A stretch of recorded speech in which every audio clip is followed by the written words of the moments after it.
In this window, we see the story of the finding of Jesus in the temple. Here's the story from Scripture.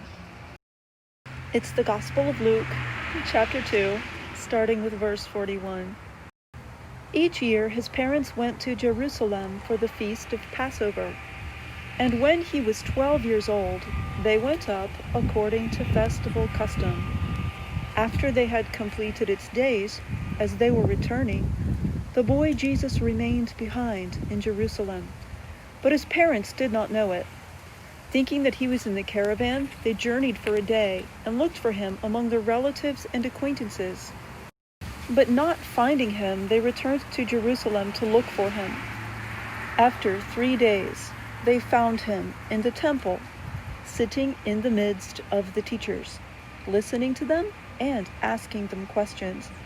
And all who heard him were astounded at his understanding and his answers. When his parents saw him, they were astonished, and his mother said to him, "Son, why have you done this to us? Your father and I have been looking for you with great anxiety." And he said to them, "Why were you looking for me? Did you not know that I must be in my Father's house?" This is the first story we get in the Bible about Jesus after being a baby. This is the first time we see him as a grown person making his own choices and doing his own things. It's illustrated in our window. We see Jesus in the middle, looking like a young teenager, with a book open on his lap. He is surrounded by the Jewish rabbis.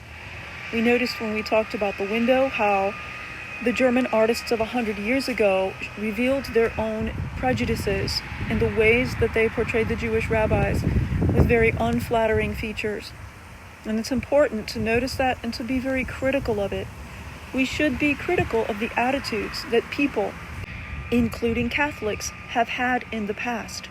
Attitudes such as racism, anti-Semitism, and all forms of prejudice that now we know are wrong.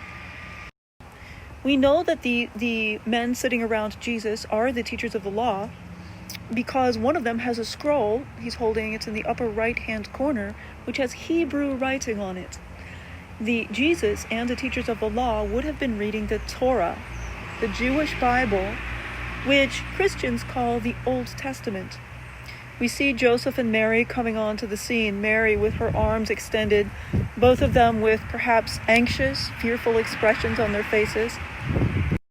We see, as you noticed, some of the teachers of the law kind of whispering to each other, kind of looking like they are arguing, which is something that the Jewish rabbis even today love to do. They love to debate with each other about the meaning of the scriptures and kind of come to understand the scriptures better through those conversations.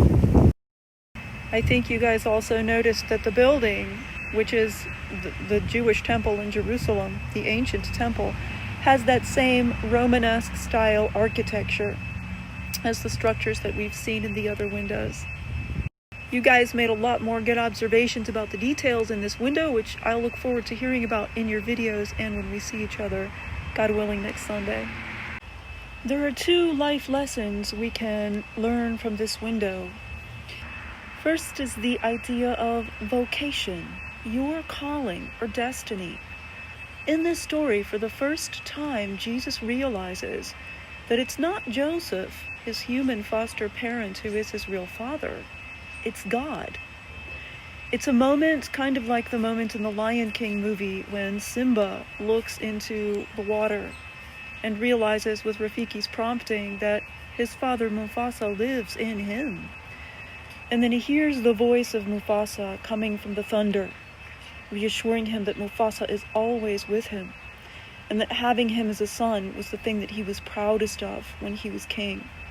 And this gives Simba an idea of his own destiny. His own calling will be to return to the land where he's from and to be the king, to be a good ruler.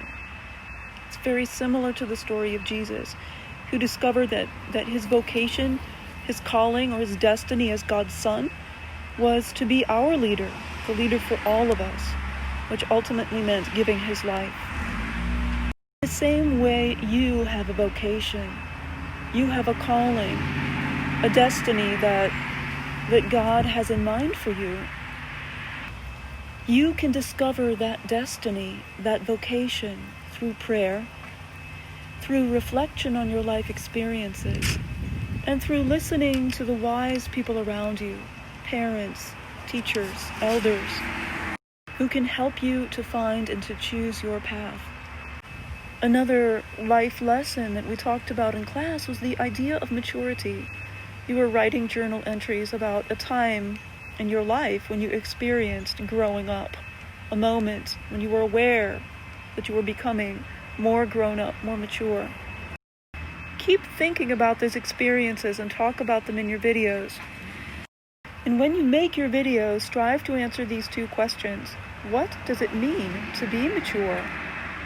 And how are you becoming more mature? We talked a little bit about this in class.